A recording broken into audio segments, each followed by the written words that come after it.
Hi everybody, welcome back to another Stoneforge gaming video. And today we're going to be putting together the shrine from the Plastcraft games. Again, this is from their Fukai set, which I believe is a different game system. I'm not really sure, I never really played that particular one, but this is another piece from their pre-colored line.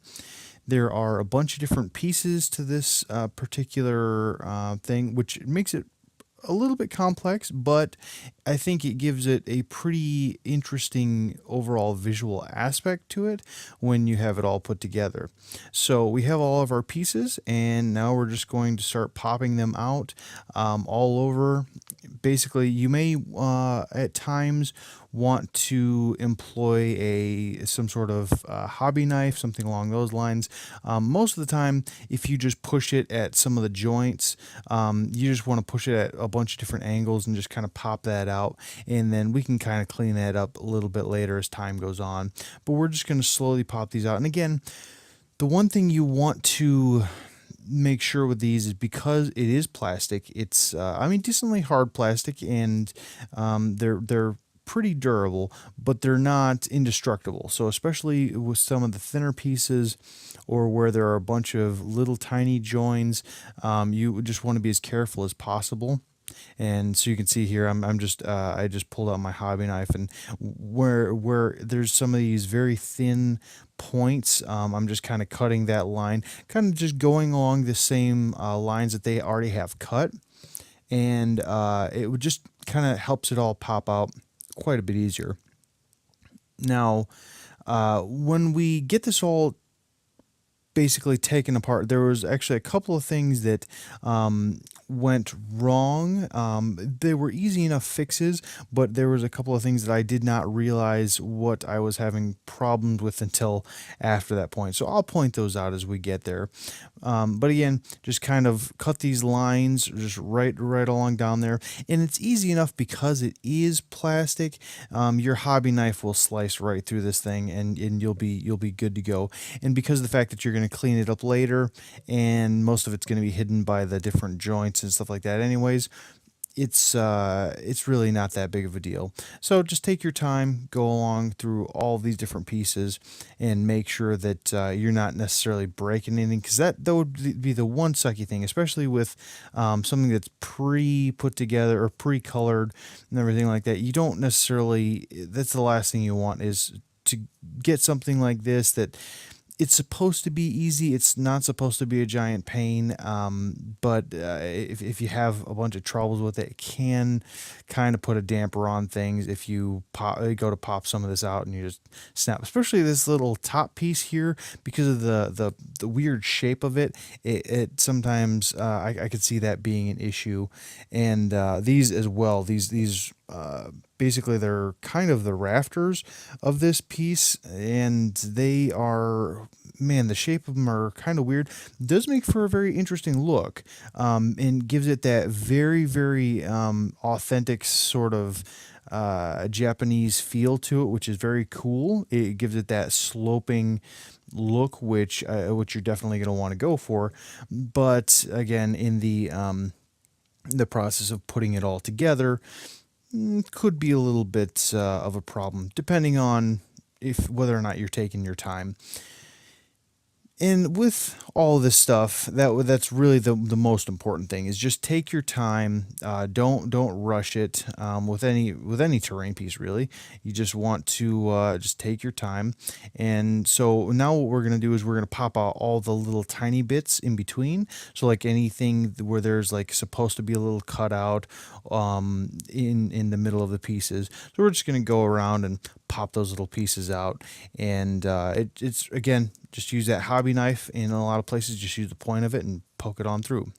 And then we're going to start cleaning them all up, going along the different spots where we had some of those joins where the plastic was used to, because part of what it is in the manufacturing process, they have where they have the lines cut, but they have a little bit of join of the plastic, and so that it's stays in there, it stays in place on the sprue, but it basically doesn't fall out.